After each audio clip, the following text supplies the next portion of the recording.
मैं ईश्वर सिंह ठाकुर ईश्वर की शपथ लेता हूं कि विधि द्वारा स्थापित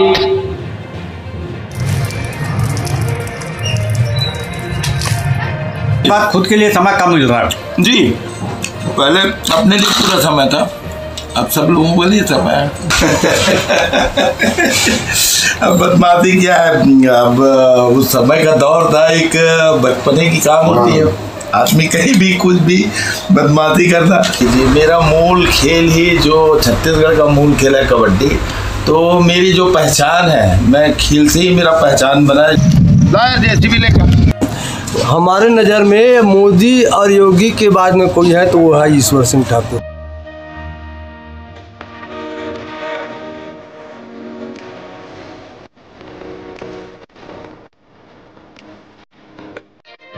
ये कहानी है एक गांव की। ये कहानी है जामुल नगर पालिका के उस गांव की जिसने अब तक दो नगर पालिका अध्यक्ष किए।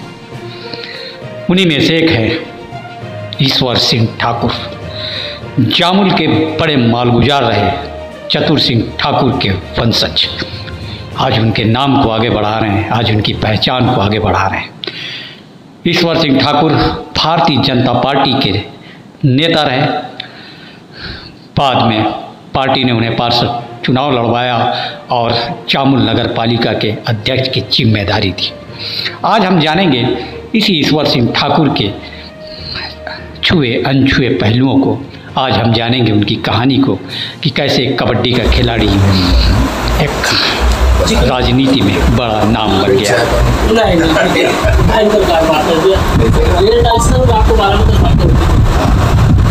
तो इस वक्त हमारे साथ ईश्वर सिंह ठाकुर जी। ईश्वर सिंह ठाकुर जो जामुल नगर पालिका के अध्यक्ष हैं, बहुत कम उम्र में एक बड़ी जिम्मेदारी का निर्वहन कर रहे हैं। तो आज हम उनसे चर्चा करेंगे उनके व्यक्तिगत जीवन के बारे में, उनके राजनीतिक जीवन के बारे में, और जानेंगे कि उनका सफ़र जो एक छोटे से सुरडुंग छोटा सा गांव है, जामुल नगर पालिका का एक हिस्सा है, आज बड़ी पहचान है इस गांव की। हालांकि बड़ी पहचान उस वक्त भी थी जब यहाँ ठाकुर चतुर सिंह ठाकुर जी का एक दौर हुआ करता था, एक ज़माना हुआ करता था। वो हवेली मैं आपको दिखाऊंगा यहाँ से चलने के बाद, जब वहाँ से पूरे क्षेत्र का एक तरह से संचालन हुआ करता था, मालगुजारी चलती थी। उसी परिवार से ईश्वर सिंह ठाकुर जी भी ताल्लुक़ रखते हैं और आज वही सुरडुंग एक बार फिर पूरे दुर्ग जिले में चर्चित है, पूरे छत्तीसगढ़ में चर्चित है। चर्चित है इसलिए क्योंकि ये युवा पालिका अध्यक्ष जामुल के ईश्वर सिंह ठाकुर जो उस परिवार के नाम को आगे बढ़ा रहे हैं, उस परिवार की पहचान को आगे बढ़ा रहे हैं। तो ठाकुर साहब, पहले अपना व्यक्तिगत जीवन आप बताइए कि आपका जन्म कर्म यही हुआ, शिक्षा दीक्षा, थोड़ा उस पर चर्चा करें। जी, मैं तो मेरा जन्म यही हुआ है गांव सुरडुंग में। चूँकि मेरे पिताजी एक भिलाई स्टील प्लांट के कर्मचारी थे, तो मेरा जन्म सेक्टर 9 में हुआ है। बाकी लालन पालन पोषण जो है मैं गांव से हुआ है। और जो एक आदमी का गांव से जुड़ाव होता है, जैसे कि बचपने में गांव से एक एक चीज़ से हमने गांव में एक एक चीज़ से वाकिफ होना, और गांव के परिवेश में पला बड़ा हूँ। और आज इसी गांव से के पल बढ़ के भगवान की कृपा थी, माता रानी माया का आज मुझे मौका मिला नगर पालिका अध्यक्ष के रूप में। तो जो भी गांव से निकला हूँ यहीं का देन हुआ, और कोई विशेष जगह से नहीं है। एक चीज़ और सुनने में आती कि आप कबड्डी के भी बड़े प्लेयर रहे हैं, कबड्डी के नेशनल स्तर पर आप कबड्डी खेले हैं। जी जी जी जी, मेरा मूल खेल ही जो छत्तीसगढ़ का मूल खेल है कबड्डी, तो मेरी जो पहचान है, मैं खेल से ही मेरा पहचान बना। स्टार्टिंग में क्या हो, मैं 12th तक पढ़ाई की। पढ़ाई करने के बाद पिताजी सर्विस में थे, उनका वीआर हुआ। वीआर होने के बाद हमारे गांव में एक राशन की दुकान, मेरे भाई साहब जो टीचर हैं, उस टाइम उनकी भी नौकरी नहीं लगी थी, तो हमने एक छोटी सी दुकान, किराना की दुकान चालू किया और दुकान में बैठना और जाके खेल में जूझना। तो मेरा शुरू से ही रहा है कबड्डी, चूँकि गाँव में बहुत प्रचलित था और मैंने कबड्डी खेलना शुरू किया। वहाँ से मेरा जो लाइफ का टर्न पॉइंट होता है, मैं बहुत बदमाश हुआ करता था अपने बचपने में, गांव में बहुत बदमाशी किया करता था। क्योंकि मैं जैसी खेल में आया, खेल में जाने के बाद जो मेरे को वहाँ एक अचीवमेंट मिला और लोगों का जो आशीर्वाद मिला, वहाँ से मेरा लाइफ टर्न हुआ। और मैंने कबड्डी खेलते खेलते शायद भिलाई स्टील प्लांट की तरफ से मैं 12 ऑल इंडिया खेल चुका हूँ। जहाँ हिमाचल गया था, बिलासपुर जिला, मैं इंदौर खेला हूँ, लक्की वांडर्स।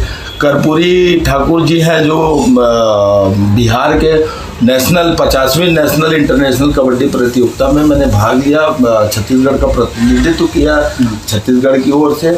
तो लगभग मैं 15-17 साल अच्छे दौर थे खेल के लिए, और मैंने खेल को अपना एक मूल कारण मान के मैं खेलना चालू किया, और खेल से बहुत पहचान बनी, और उसी खेल की बदौलत मैं आज एक राजनीति में आया जी।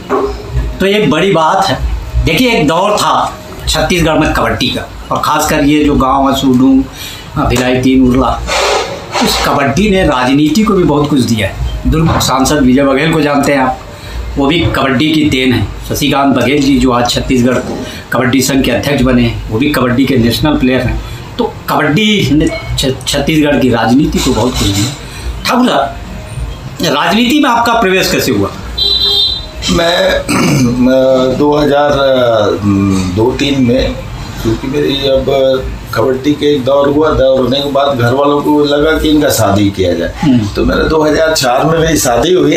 तो मेरे भाई ने उसी एक दुकान में बैठते मेरे लिए एक अलग दुकान खोल के दिए, शिवपुरी जामुन में, माँ वैष्णवी से के नाम से। हाँ, अभी जो दुकान है, हाँ, जो शोरूम है टीवी, फ्रिज, अलमारी, उसको मैंने बड़े लगन से किया, और 2-3-4-5 साल बाद एक अच्छा मुकाम उसमें भी हासिल किया व्यापार के क्षेत्र में। उसी के बीच में हमारे क्षेत्र में जो हमारे चाचा जी हैं, यशवंत ठाकुर जी, जो भारतीय जनता पार्टी के बहुत पुराने वरिष्ठ कार्यकर्ता हैं, और हमारे जामोल क्षेत्र में हमारे फणेंद्र महाराज जी, जो जिला उपाध्यक्ष रहे 2-3 बार, जो भारतीय जनता पार्टी के पूर्वधर है, और उनका एक बहुत ही अभिन्न योगदान है जो जामुन में भारतीय जनता पार्टी को खड़ा करने में और एक पार्टी को परिवार का रूप देने में। तो उन्होंने मेरे से बोला कि युवा मोर्चा अध्यक्ष का पोस्ट है, तू आकर ले तो अच्छा रहेगा। तो मैं शुरुआत में तो नानुकुर किया, चूँकि व्यापार और शादी हो गया था। तो फिर उनके बोलने पर मैंने भारतीय जनता पार्टी ज्वाइन की, और उसके पहले मैं स्वर्गीय ताराचंद साहू जी के समय से एक बार मैं झुग्गी झोपड़ी प्रकोष्ठ का भी संयोजक रहा। वो रमेश कुमार धनकर थे, वो मित्र थे, उनके बोलने पर मैं झुग्गी झोपड़ी प्रकोष्ठ का भी कार्य किया। उसके बाद युवा मोर्चा लगातार 3 बार मैं युवा मोर्चा अध्यक्ष रहा जामुन में। उसके बाद मेरे को मंडल अध्यक्ष का दायित्व मिला, चूँकि हमारी राजनीति गुरु, हमारी राज्यसभा सांसद और पूर्व सांसद रही भैया सर्वे पांडे जी, उनका आशीर्वाद मिला, और लगातार संगठन में काम करने का मौका मिला, और उनके जो दिशा निर्देश रहे संगठन में कैसा काम किया जाता है, उनसे एक सीख मिली। चूँकि उनका नाम पूरे दुर्ग जिला में विकास वीरांगना के नाम से जाना जाता, तो ऐसे काफ़ी प्रभावित थे उनसे, और ऐसे गुरु के साथ काम करने का मौका मिला, और लगातार हमने मंडल अध्यक्ष का दायित्व निर्वहन किया। उसके बाद जिले में मंत्री रहे, और जिले में मंत्री रहते थे, पार्टी की तरफ से एक बार मौका मिला पार्षद के रूप में चुनाव लड़ने का, और हमने स्वीकार किया, चुनाव लड़ा। चूँकि मेरे गांव के 2 वार्ड हैं, जामुन नगर पालिका में सुरडू से 2 वार्ड आते हैं, एक 20 नंबर वार्ड जो ST/SC कोटे में है, और एक वार्ड महिला हो गया था। इसलिए चुनाव में जाके नगर पालिका के 11 नंबर वार्ड जो SSC कॉलोनी है, जहाँ मेरा शिक्षा दीक्षा हुआ है, वहाँ से मैं चुनाव लड़ा, और वहाँ की जनता ने हाथों हाथ उठाया और भरपूर सहयोग करते हुए अच्छे काफ़ी मात्रा में मुझे विजय हासिल हुई। और भगवान की कृपा रही, आप सब लोग का आशीर्वाद रहा, माता रानी के, मेरे पूर्वजों का आशीर्वाद रहा कि मैं नगर पालिका अध्यक्ष चुना गया। तो ठाकुर साहब, ये तो हुई राजनीति की बात, ये तो हुई आपके गांव की बात जी, कबड्डी का गाँव ना। बचपन में जिस तरह बदमाश थे आप, कबड्डी के दौर में भी वैसे बदमाश। भगवान ने हाई पर्सनैलिटी है मेरे जो जैसा दिया, तो आपके बदमाशी की चर्चा उस पर भी अब बदमाशी क्या है, अब उस समय का दौर था, एक बचपने की काम होती है, आदमी कहीं भी कुछ भी बदमाशी करता। गांव में बड़े लोग ना बदमाश के रूप में देखा करते हैं, ईश्वर ना बदमाशी करेगा, तो ठटपना जो होता है तो एक दौर था संतोष भाई, और वो दौर, वो लोगों का प्रेम, आशीर्वाद, एक अद्भुत अद्भुत समय था जो दोबारा लगता है जिंदगी में वापस ना आए।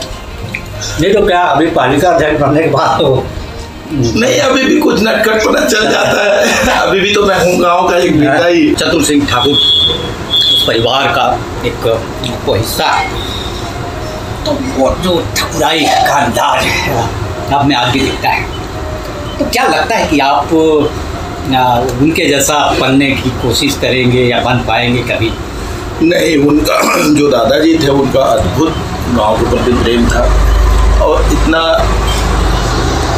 निर्णय लेने में उनकी जो सोच थी, और न्यायपूर्ण आदमी थे। आज आप पूरे आसपास के 10-20 गांव में पूछ लें कि हमारे दादाजी की 7 गांव की मांग गुजारी थी, और उनका जो व्यक्तित्व था और जितने न्यायप्रिय थे, आज भी लोग उनके नाम से 20 किलोमीटर के दायरे में लोग जानते हैं जी। वो समय हुआ करता था कि जब कलेक्टर आए तो पहले सुरडू में आके दाऊ जी से मुलाकात करें। बिल्कुल बिल्कुल। मैं और आज का ये दौर अलग है, तो उनके जैसे बनना तो मेरे सौभाग्य में नहीं है, लेकिन कोशिश है कि उनका थोड़ा बहुत एक अंश भी मेरे में आ जाए जी, क्योंकि बहुत आदरणीय हमारे गांव के दाऊ जी, और उनका जो हृदय था बहुत बड़े हृदय के थे, और लोगों का सहयोग, लोगों का आज भी हमारे गांव में जो दशहरा होता है, जो मातर होता है, आज दाऊ जी की देन है, और वो बहुत ही सम्मानित है। उनका अद्भुत योगदान रहा गांव के आसपास में सभी जगहों। तो उनकी हवेली आज हमको दिखाएंगे आप?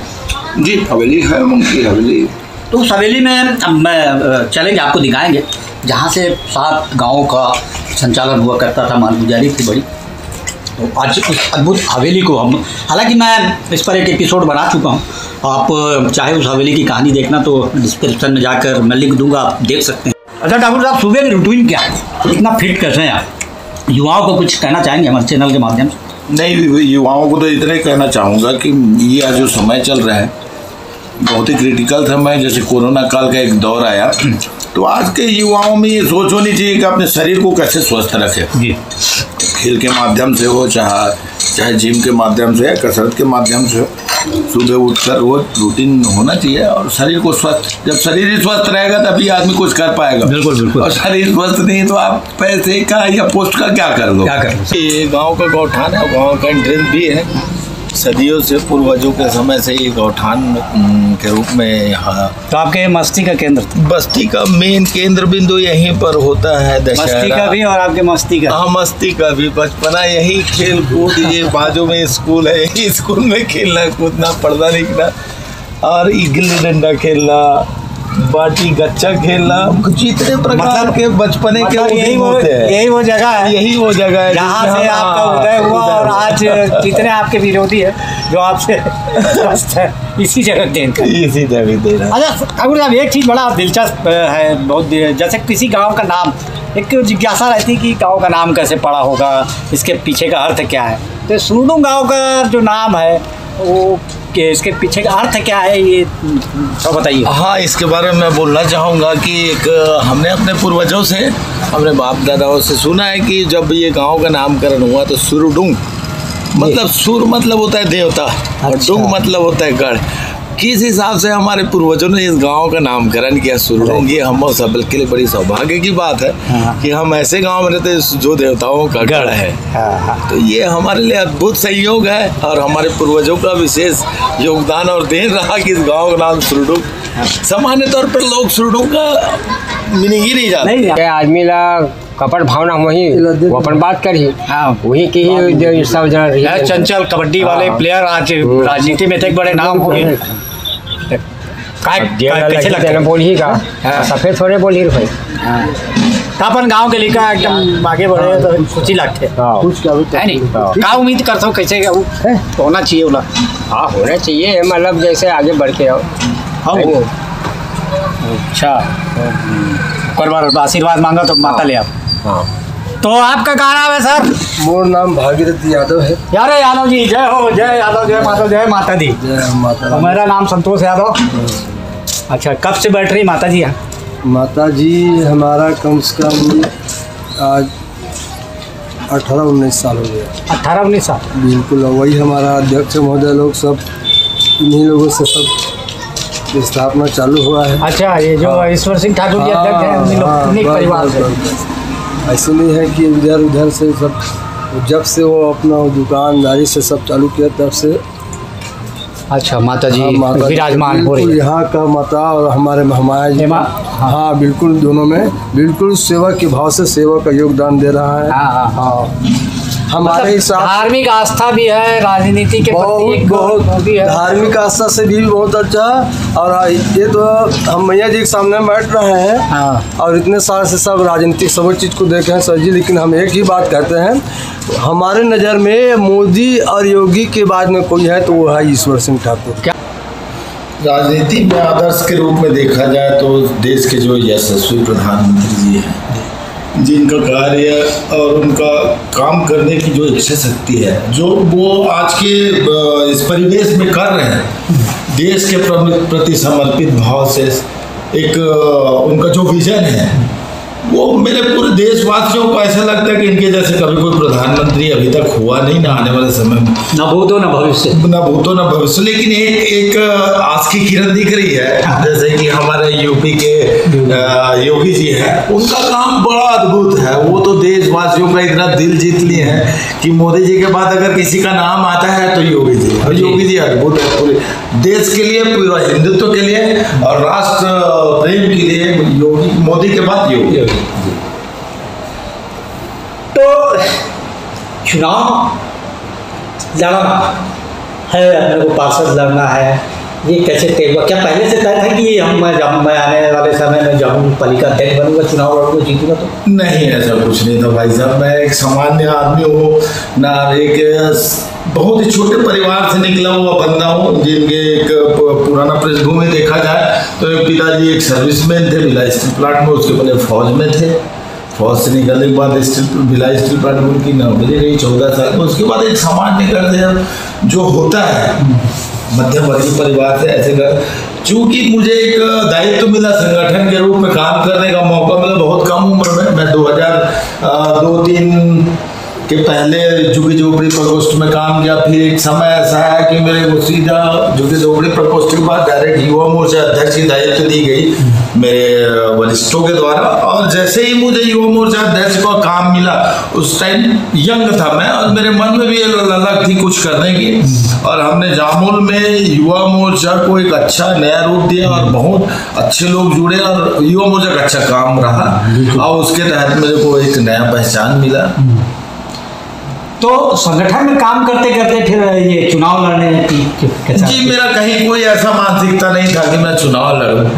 मैं संगठन में काम करना मुझे बहुत पसंद है, क्योंकि संगठन में शुरू से जुड़ा हुआ हूं और जो उसमें काम करने का जो जोश होता है और जो काम करने की इच्छा शक्ति होती है, वो एक अद्भुत। नहीं, जो कहा तो ये जाता है कि क्योंकि आप सरोज पांडे जी से जुड़े थे और सरोज पांडे जी से जो ठाकुर लाली जी, वो चाहती थी कि आप यहाँ चुनाव लड़ें और जीते पार्षद, और जीतने के बाद आपको पालिका अध्यक्ष की जिम्मेदारी सौंपी जाए। ये तो पहले से तय एक रणनीति थी। नहीं, ऐसा कुछ नहीं था भाई साहब। पार्षद चुनाव आप प्रचंड मतों से जीते जी, फिर तय हुआ कि अब पालिका अध्यक्ष का निर्वाचन किया जाना, अध्यक्ष चुना जाना विधि से कि कौन पालिका अध्यक्ष बनेगा। तो उसमें बड़े बड़े नाम थे, दाऊदेगराम बच्चों जी जो पालिका अध्यक्ष रह चुके थे, आसपास और भी नाम थे, और भी कई लोग थे इच्छा तो कैसे तय हुआ कि क्योंकि गुटबाजी भी थी, लॉबी भी थी, सरोज पांडे खेमा था तो कहीं विजय बघेल खेमा था तो कहीं कुछ इस टाइप की भी खेमेबाजी की बात आ रही थी। तो उसमें कैसे तय हुआ कि अब नहीं था, कोई खेमेबाजी वाली बात नहीं थी, क्योंकि भारतीय जनता पार्टी एक परिवार के रूप में काम करती है और जो संगठन का निर्णय होता है वो सभी को मान्य होता है। मैं बताना चाहूँगा कि हमारे 2 बार के पालिका अध्यक्ष बहुत ही सम्माननीय है, हमारे बड़े भैया रेखराम मंछुआ जी हैं, जिनके कार्यकाल बहुत अच्छा कार्यकाल रहा और उनका जामुन में एक अलग ही सम्मान है। वो सम्मान, मैं तो नया लड़का हूँ, चूँकि उन्होंने 5-10 साल का कार्यकाल निभाया, बहुत अच्छा उनका सम्मान और बहुत अच्छा पब्लिक के बीच में उनकी पैठ है, उसको कोई नकारा नहीं जा सकता। इसके बाद रही बात कांग्रेस की, तो कांग्रेस की सत्ता सरकार थी और विषम परिस्थिति था। हम लोग को एकजुटता दिखा के पार्टी के लिए काम करके पार्टी के लोगों के यहाँ बैठाना हमारी पहली प्राथमिकता थी। और दूसरा चीज़, हम सारे एक पार्टी के मेंबर हैं और वो पार्टी हमारे परिवार का एक रूप है और परिवार के जो वरिष्ठ लोगों ने जो आदेश किया उसके आदेश हम सारे लोगों ने पालन किया हम सारे लोग एक साथ 10-15 दिन रहे चुनाव के पहले और एकजुटता दिखाई। सारे लोग बड़ा प्रेम से 10-15 दिन काटे और जो पार्टी का निर्णय है और सारे लोग समर्थन किए और एक अच्छे माने से मेरे वरिष्ठों लोगों ने ही यहाँ बैठाया मुझे। उनकी देन है, उनका वोट है, उनका आशीर्वाद है कि आज मैं भारतीय जनता पार्टी के कार्यकर्ता के रूप में नगर पालिका जामुन के इस चेयर में बैठा। तो सारे मेरे वरिष्ठों की बहुत बड़ा योगदान है और गुटबाजी वाली कोई बात नहीं है। सारे लोग छोटी मोटी बातें होती है लेकिन ऐसा हमारे परिवार के रूप में कहीं कोई गुटबाजी नहीं है। सारे नेता हमारे वरिष्ठ है और उनका आशीर्वाद, उनका योगदान से ही मैं यहाँ बैठा हूँ। चाहे विजय भैया हो, सरोज पांडे दीदी हो, चाहे रमन सिंह हो, जितने हमारे वरिष्ठ नेतृत्व है सब लोगों का हमको मार्गदर्शन मिलता है, सारे लोगों का आशीर्वाद। सरोज दीदी जिंदाबाद, जिंदाबाद, जिंदाबाद। सरोज दीदी जिंदाबाद, जिंदाबाद, जिंदाबाद। जिंदाबाद, जिंदाबाद। जय श्री राम, जय श्री राम। जय श्री राम, जय श्री राम। जय श्री राम, जय श्री राम। आज हमने कहानी बताई आपको ईश्वर सिंह ठाकुर की। ईश्वर सिंह ठाकुर जो वर्तमान में मार्च 46-47 साल की उम्र में जामुन नगर पालिका के अध्यक्ष और किस तरह सुरडुम गांव से निकलकर आज छत्तीसगढ़ की राजनीति में बड़े नाम बने। इसके पहले उन्होंने कितना संघर्ष किया, कबड्डी के बड़े प्लेयर रहे और फिर धीरे धीरे वो राजनीतिक मंच पर छा गए। लेकिन उनकी एक खासियत और उनकी एक जो पहचान है कि वो ना उन्होंने अपना व्यवहार छोड़ा, ना उन्होंने अपनी ज़मीन छोड़ी। आज भी उनके व्यक्तित्व में वही गांव की महक है, वही गांव का भोलापन है, वही छत्तीसगढ़ की संस्कृति है, वही एक युवा छत्तीसगढ़ का जो अपने छत्तीसगढ़ को, अपने जामुन को, अपने देश को, अपने हिंदुत्व को, अपने सनातन को आगे बढ़ते देखना चाहता है। तो ये कहानी ईश्वर सिंह ठाकुर की कैसी लगी कमेंट बॉक्स में ज़रूर बताइएगा और इस तरह के और स्टोरी देखने के लिए हमारे चैनल से जुड़े रहिएगा। हमारे चैनल को लाइक, शेयर और सब्सक्राइब जरूर कीजिएगा। तब तक के लिए जय श्री राम, जय हिंद, जय भारत, जय छत्तीसगढ़।